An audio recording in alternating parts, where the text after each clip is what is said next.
భర్త చేసిన అప్పుని భార్య తీర్చాలా?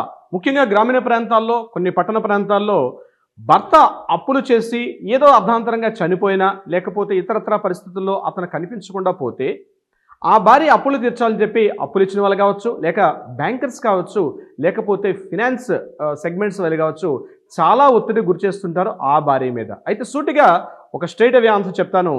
భర్త చేసిన అప్పులకి భార్య ఉంటుంది. భర్త చేసిన అప్పులపైన భార్యకి ఏదైనా బాధ్యత ఉంటుందంటే స్ట్రైట్గా తెలుసుకునే ప్రయత్నం చేయండి.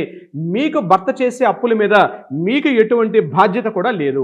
మీరు అప్పులు తీర్చాల్సిన అవసరం కూడా లేదు. కానీ కొన్ని ప్రత్యేక పరిస్థితుల్లో భార్యకు బాధ్యత ఉంటుంది. ఎటువంటి సందర్భాల్లో తెలుసుకుస్తాను. 4 పాయింట్ చెప్తాను.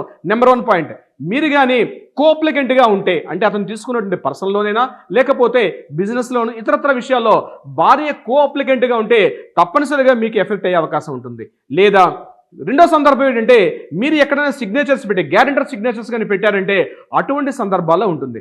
మూడవది, ఏదైనా ఒక ప్రాపర్టీ కొన్నారనుకోండి, మీ భర్త అప్పు చేశారు, ఆ ప్రాపర్టీని ఒక ప్రాపర్టీ కొని మీ పేరు మీదుగా రాసినట్లయితే అటువంటి సందర్భాల్లో కూడా మీకు పూచీకత్తు ఉండే అవకాశం ఉంటుంది. 4వ సందర్భం కూడా ఉంది. అంటే మీరు ఎక్కడైనా పూచీకత్తుగా కన్ఫర్మేషన్గా ఉంటూ ఆ యొక్క ప్రాపర్టీ నేను ఎవిడెన్స్గా ఉంటాను, నేను గ్యారెంటర్గా ఉంటానని చెప్పి మీరు కానీ కన్ఫర్మేషన్ చేస్తూ మాట్లాడితే, ఓరల్ ఎవిడెన్స్ కాదండి నేను చెప్పేది, రిటర్న్ డాక్యుమెంట్ ఎవిడెన్స్ కానీ మీరున్నట్లయితే ఆయా సందర్భాల్లో మాత్రమే మీకు అవకాశం ఉంటుంది. ఒకవేళ మీరు జాబ్ చేసే వాళ్ళైనా సరే మీ జీతం మీద డిడక్షన్ పెట్టే అవకాశం బ్యాంకర్కి లేదు. ఎటువంటి NBFCs, non banking finance segments కూడా, ప్రైవేట్ ఫైనాన్స్ వాళ్ళకు కూడా ఎటువంటి సందర్భాల్లో కూడా మీ జీతం మీద డిడక్షన్ పెట్టే అవకాశం కూడా లేదు. సో డియర్ ఫ్రెండ్స్, భయపెట్టండి. మిమ్మల్ని వాళ్ళు భయపెడితే మీరు భయపడాల్సిన అవసరం లేదు. చట్టం ఎప్పుడు కూడా తెలుసుకోవడం మీ బాధ్యత, చట్టానికి అనుగుణంగా నడుచుకోవడం మీ యొక్క బాధ్యత.